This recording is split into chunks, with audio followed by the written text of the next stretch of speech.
bittersweet game for you, Vic, with the unbelievable defensive performance, but then kind of subpar offensively.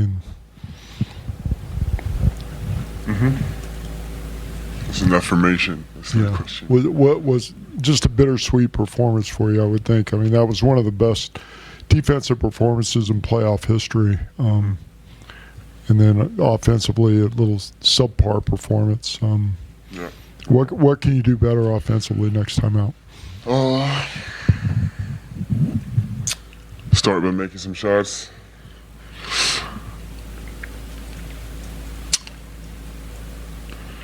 Feel like know how to use my energy. Obviously used a lot of it on one side of the court, and on the other side, I used too much.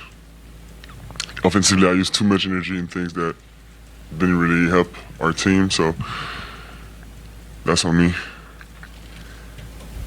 But first thing, I start by making some shots. Vic, we've been asking you for 3-4 months now about how you thought this team was going to react when it got into a close playoff game against a team that had been there before.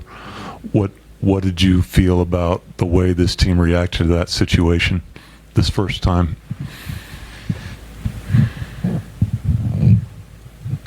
I think there was some good and some bad, and I think the bad was,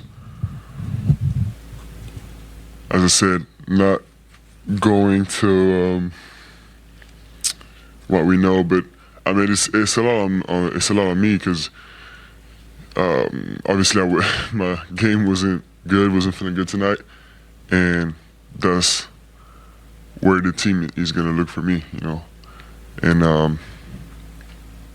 If I had been better, if the offensive leaders of our team had been better, it would have been different.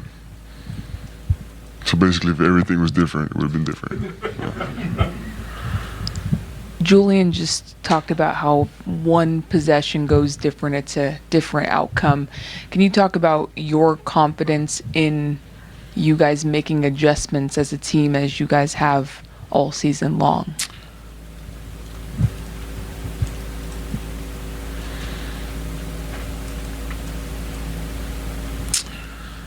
I mean, we're very confident.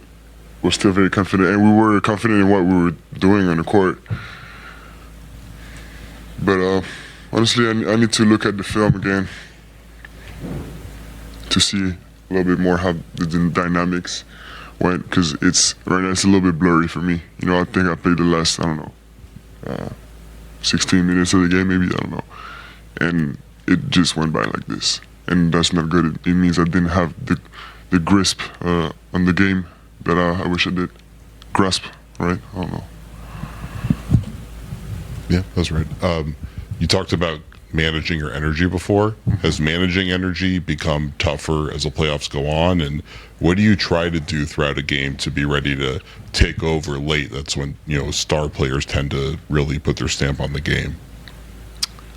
I think it's knowing when to pass the ball, when to score, because it makes the job tougher on the defense to have to take care of everything. But in subject of the playoffs, I think obviously games are more physical, but there's no back-to-backs, and sometimes 2 days in between games, so it's okay.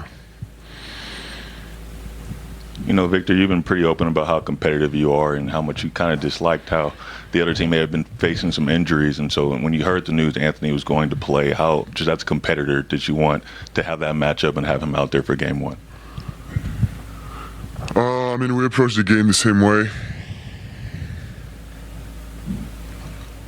It's the playoffs, so we got so many things to think about. We're ready for anything. What is it about the physicality of the defense that Minnesota was using that disrupted you guys getting into your sets and running what you guys wanted to run?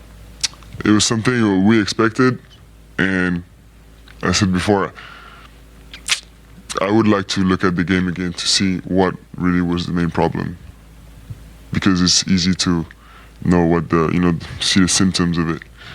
how it shows up on the stat sheets, on the scoreboard. But I look at the game again. Vic, do you look at the fact that you and De'Aaron combined for just 21 and the fact that you would that's probably not going to happen again in this series, and so that's going to bode well for you guys going forward? Is there a silver lining here to as tough as this one might be? Yeah, I don't know what a silver lining means, but yeah, of course, obviously we have to be better, and as I said, it shows up on the stat sheet, but we need to figure out before 48 hours what we can do better. And I got no doubt that we will. I mean, it's I trust us.